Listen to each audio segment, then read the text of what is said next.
Today is November 10th, 2023, and this is your Friday planning video. We're at the end of another historic market week and the end of the first full week of November, just over 50 days left in the year. Please check in Monday for the Monday market update, where I go into a review of the market action and a preview of the week ahead. Just a hint, next week we'll get CPI and PPI number from the US eco side, and after the week we've had, there will be a lot to watch.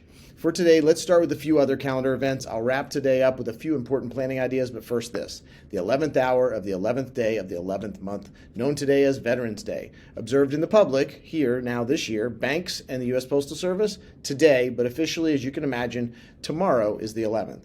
I want to take the opportunity to thank all the veterans out there at times right now when the military service here and around the world, especially in Israel, is front and center. I think it's appropriate to stop and say thank you. As Jack Nicholson mentioned in his speech in A Few Good Men, of course I'll paraphrase, in that we rise and sleep under the blanket of the very freedom that they provide.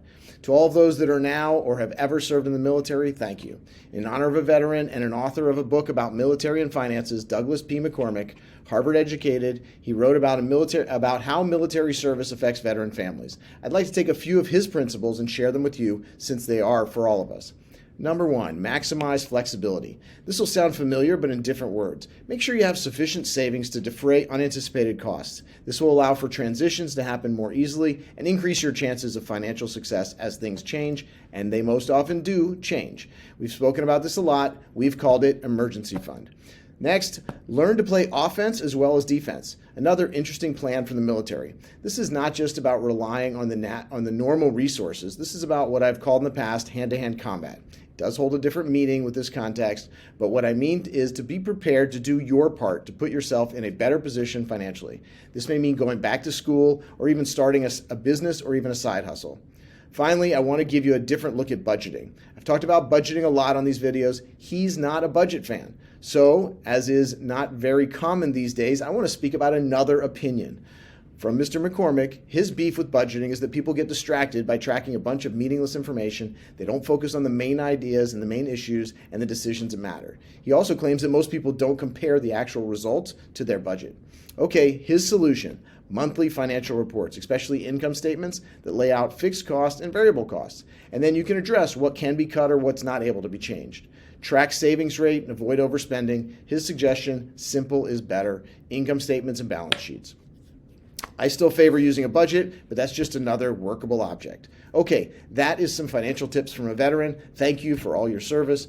Additionally, we talk about philanthropy a lot here, and we have discussed donor-advised funds. This is something I'll revisit next week, and if you have questions, please call me. While that will be an important topic, I want to add that Giving Tuesday is coming up later this month, November 28th, the Tuesday after Thanksgiving. This day was started in 2012 at the 92nd Street Y in New York City. It is now its own nonprofit org, and the day is just to encourage people to do good. In addition to countless projects around the country, they raised an estimated $3.1 billion for worthy organizations in 2022.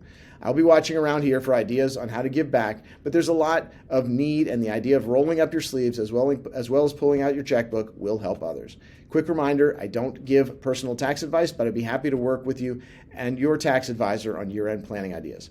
Here are two more before we go into the weekend. Before it gets too late in the year, remember, if you are 70 and a half or older, you can use IRA assets to make charitable contributions. Why? This is the key. Even though this can be done at 70 and a half, RMD age was pushed back to 73, but if you're required to take your distributions, you can make charitable gifts directly from your IRA, and it will count as your RMD and not be taxable as ordinary income as RMD usually is. You cannot use that charitable gift as a deduction, but you'll also not pay income taxes on it. This is called a qualified charitable distribution. Please ask me or your tax advisor about it. Finally, if you're working with that inherited IRA and you need to distribute it within the 10-year window, there are some techniques to examine that use the donor-advised fund to help with your tax planning. Please ask me about this. Okay, tomorrow's the real 11th day of the 11th month, so please be sure to thank anyone serving to protect our country. Happy Veterans Day. Thank you very much. Have a great weekend.